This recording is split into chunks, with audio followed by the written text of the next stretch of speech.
atas nama teman-teman yang kita sudah berjuang selama 3 tahun, betul? Perjuangan kita sudah selesai belum? Belum. Dan hari ini puncaknya. Oleh karena itu kita ingin memberikan pernyataan sikap dan ini akan disebarkan seluas-luasnya. Pernyataan sikap ini disusun bersama dan akan dibacakan oleh Ketua Umum dari Brownies, Yusuf Legur. Tepuk tangan dulu untuk Yusuf Legur, didampingi oleh Ketua Umum Pejabat Ustadz Eka Jaya, didampingi juga oleh Ketua Jabar Manis Kang Tarmizi, didampingi oleh Ketua Forju Winston Herlan Jaya. Oke, yang lain termasuk mendampingi sama-sama ya. Silakan Pak Yusuf Legur. Bismillahirrahmanirrahim. Assalamualaikum warahmatullahi wabarakatuh. Pernyataan sikap pejuang perubahan Indonesia sebagai entitas gerakan sosial yang lahir dari inisiasi dan partisipasi untuk mendukung Bapak Anies Baswedan sebagai Presiden RI dalam Pilpres 2024. Kami para simpul relawan atau pejuang perubahan menyatakan bahwa proses pemilu 2024 khususnya pelaksanaan Pilpres 2024 adalah jauh dari nilai-nilai kejujuran dan keadilan. Bukan sekedar menjadi upaya menyingkirkan Anies Baswedan sebagai presiden dengan kecurangan dan kejahatan pemilu yang terstruktur, sistematis dan masif, tapi lebih dari itu dengan keterlibatan presiden yang masih aktif, mobilisasi aparatur pemerintahan, penggunaan anggaran negara untuk memenangkan paslon tertentu dan lain-lain telah merusak konstitusi dan menghancurkan kehidupan demokrasi. Oleh karena itu, demi mengembalikan kembali marwah kedaulatan rakyat yang sesungguhnya dan arah perjalanan negara bangsa Indonesia kepada negara kesejahteraan sesuai dengan cita-cita proklamasi kemerdekaan dan keinginan para pendiri bangsa, maka kami para pejuang perubahan menyampaikan sikap kritis dan keprihatinan yang dalam, sekaligus menyampaikan refleksi dan evaluasi jalannya Pilpres oleh pemerintahan pada umumnya dan KPU, Bawaslu dan MK khususnya. Adapun atas berbagai kecurangan dan kejahatan Pilpres 2024 yang baru saja berlangsung, kami para pejuang perubahan menyatakan sikap tegas kami untuk menggugat dan mosi tidak percaya terhadap proses pelaksanaan dan hasil Pilpres 2024 sebagai berikut. Kepada Mahkamah Konstitusi yang menjadi benteng terakhir penegakan hukum dalam menyelesaikan sekaligus memutus perkara tindakan kecurangan dan kejahatan Pilpres. 1.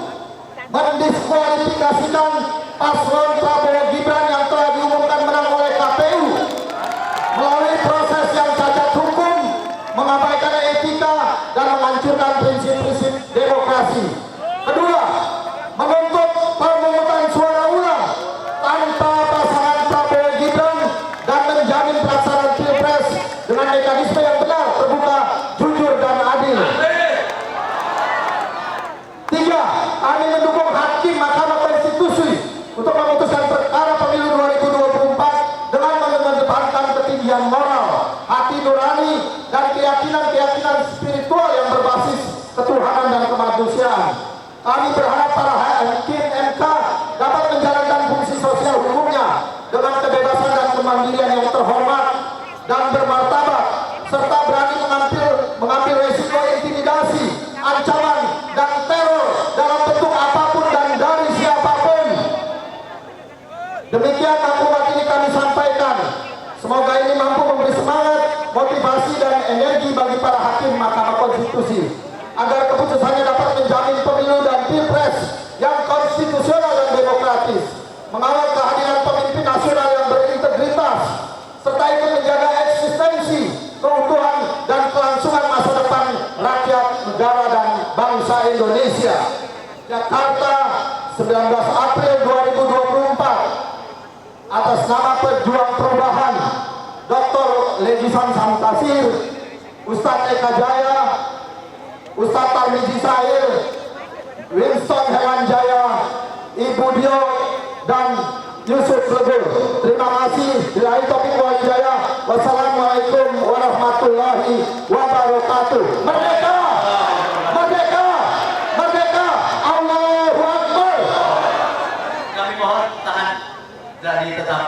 Agung untuk turut mendengarkan ada dari poros buruh untuk menyampaikan pernyataan sikap sebelum nanti bisa dilanjutkan kepada Bapak Jumhur.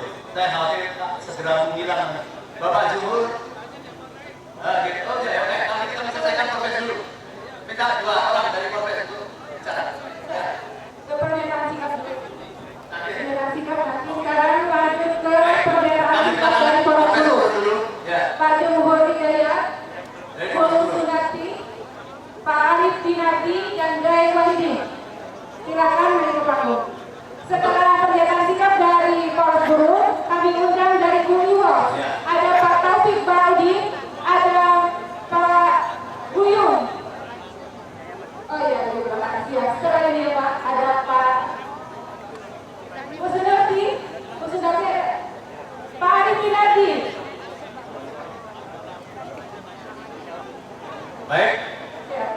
jangan naik semua dulu nanti takut podiumnya jatuh. Tunggu, kami silakan.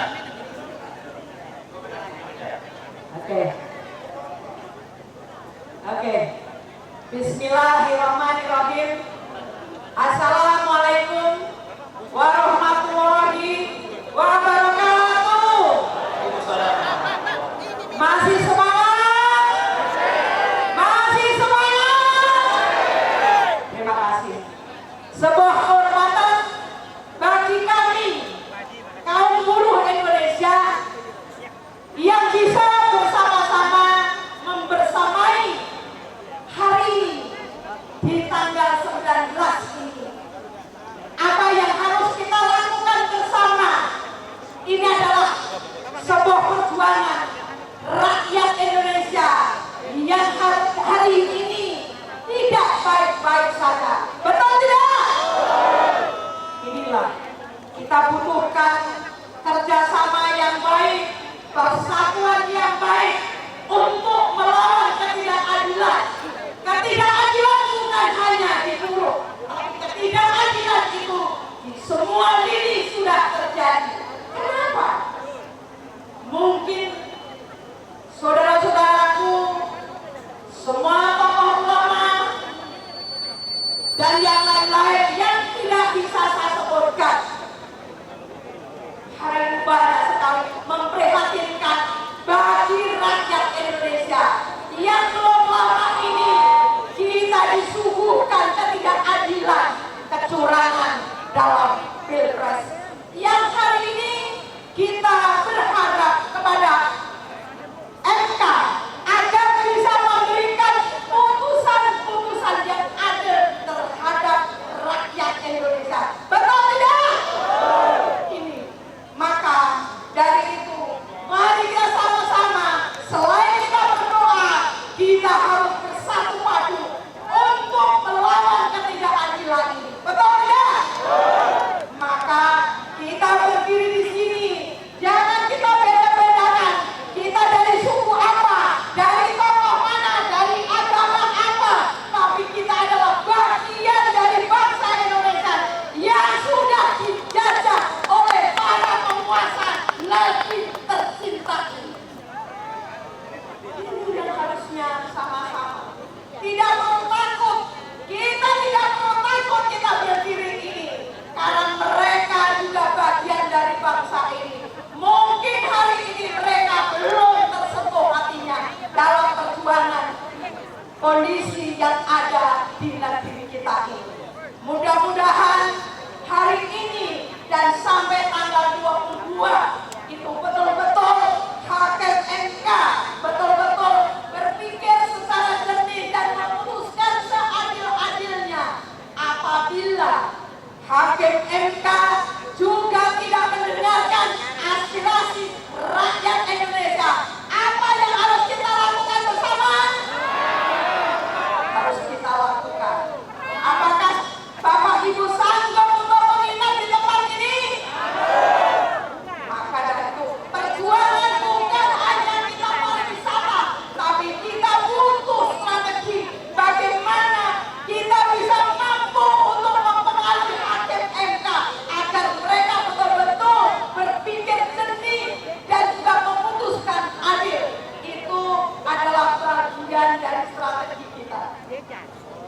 Maka dari itu, kepada semua Bapak Ibu, kami dari Poros Buruh atau dari kaum buruh yang termarginalkan, yang terkecil, kami juga turut prihatin. Kami akan mendukung di tanggal 22. Kami akan menurunkan sebanyak-banyaknya agar kita mampu untuk mengepung gedung MK. Semangat! Itu aja. Terima kasih. Wassalamualaikum warahmatullahi wabarakatuh. Hidup rakyat Indonesia! Hidup rakyat Jemaah! Bismillahirrahmanirrahim. Assalamualaikum warahmatullahi wabarakatuh. Hidup rakyat! Hidup rakyat yang terus melawan. Bapak Ibu sekalian, acara hari ini kita ketuk pintu hati para hakim konstitusi. Mudah-mudahan kita akan mendapatkan keputusan dari suatu peraturan-peraturan atau kekuasaan yang selama ini bersifat barbarian. Barbarian itu tingkatnya di kita ini sekarang satu tingkat di bawah keputusan berdasarkan kodongan senjata. Barbarian itu yang berkuasa adalah siapa yang bisa mengumpulkan kepala orang terbanyak, siapa yang bisa mengumpulkan mayat terbanyak, itulah barbarian. Dan Indonesia setidaknya dalam kepemimpinan Jokowi, kaum buruh merasakan betul dan rakyat juga merasakan betul bahwa ini sistem pemerintahan yang barbarian, saudara-saudara. Kenapa? Karena keputusannya semau-maunya. Undang-undang, kalau dulu senjata yang bisa meletus betul-betul sebagai alat untuk menekan, maka sekarang adalah undang-undang yang digunakan seenaknya untuk memastikan mereka mau ngapain saja, mengeruk kekayaan, dan untuk bertindak sewenang-wenang berdasarkan undang-undang. Itulah barbarian. Termasuk kejadian kemarin. Untuk satu sudah di ousted, dipikirkan, tinggal 8 hakim, dan saya mencatat setidak-tidaknya ada 1 hakim yang masih barbarian. Ya, ada 1 hakim yang barbarian. Ya, yang 7 insya Allah dia bisa membela kebenaran. Ya, maka itu saudara-saudara sekalian, kita datang untuk menguatkan hati mereka. Bagi rakyat, contohnya kaum buruh, Pak, Indonesia butuh tenaga kerja, butuh lapangan pekerjaan. Saya mengatakan orang dari Cina, kamu mau apa? Puluhan ribu orang datang mengambil hak pekerjaan bagi rakyat Indonesia yang tidak punya pekerjaan. Itu barbarian, saudara. Ya, saya mau memotong upah buruh, upah gaji, upah karyawan, termasuk yang gajinya 100 juta, yang gajinya 150 juta. Besok pesangon kalian itu kalau pensiun dipotong 40-50%. Ya, ingat nih, jangan kira kaum buruh yang gajinya hanya 5 juta saja. Banyak yang gajinya 100 juta, yang anggap yang demo-demo itu katanya, itu kaum buruh di pabrik-pabrik. Begitu dia pensiun, dia nangis, saudara-saudara, karena beda jadi 1 miliar, 1,5 miliar, dan yang seharusnya dia terima sebelum undang-undang siaran Omnibus Law itu diberlakukan. Ya, itu satu contoh. Gua mau itu, kamu mau apa? Gua mau memperkaya orang yang sudah kaya. Gua mau menjilat para konglomerat, para oligarki. Kamu mau apa? Ya, kita tidak bisa apa-apa. Faktanya ini negara barbarian. Ilmu, profesor, orang ahli, orang pintar tidak ada gunanya di hadapan Jokowi dan kroni-kroninya. Tidak ada gunanya, saudara. Maka ada pamil seperti ini. Kalau mereka terus seperti ini, tidak mustahil seluruh rakyat atau kaum militan juga akan mengasah, memperkuat ototnya untuk memastikan kekuatan kita di hadapan mereka. Kira-kira seperti itu, saudara. Barangkali waktunya akan terjadi. Kita lihat beberapa perkembangan ke depan. Saya rasa itu saja, kaum buruh bersama rakyat. Kemarin kita memang poros buruh untuk salah satu paslon, yaitu Amin. Dan alhamdulillah di beberapa kawasan industri, Amin dapat suara yang signifikan, dan itu bagian dari kerja yang kita lakukan. Mudah-mudahan ada keputusan yang baik, dan tidak sedikit negara yang harusnya jatuh, contoh di berbagai negara ya, negara yang harusnya jatuh tersuruh ke jurang, tiba-tiba dia selamat karena ada orang-orang pemberani. Orang-orang pemberani yang mengambil keputusan yang mungkin berbeda dengan orang-orang di sekitarnya, tapi itu demi keselamatan negara. Kita berharap hakim-hakim konstitusi ini akan menjadi orang-orang pemberani yang ingin menyelamatkan bangsa kita dari keterpurukan. Terima kasih. Billahi fisabilil haq. Wassalamualaikum warahmatullahi wabarakatuh.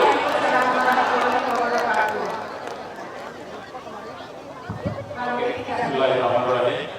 Assalamualaikum warahmatullahi wabarakatuh. Salam sejahtera untuk kita semua. Yang saya hormati Bapak Ibu sekalian, saya hanya menambahkan, jadi kalau Pak Jumhur mengatakan rejim ini aja barbarian, saya mengatakan sejak Jokowi berkuasa, dia adalah rejim fasis, Bapak Ibu sekalian. Setuju tidak? Sudah banyak melakukan pembantaian terhadap rakyat, bukan saja dibunuh, tapi melalui berbagai macam kebijakan. Untuk itu, pada hari ini sampai tanggal 22, kita berharap kepada Mahkamah Konstitusi.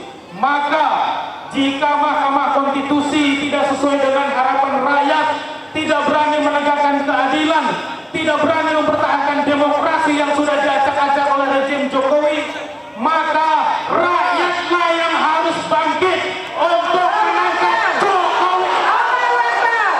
Siap Bapak Ibu sekalian? Karena hanya rakyatlah yang memiliki kekuasaan untuk meruntuhkan rejim zalim, Bapak Ibu.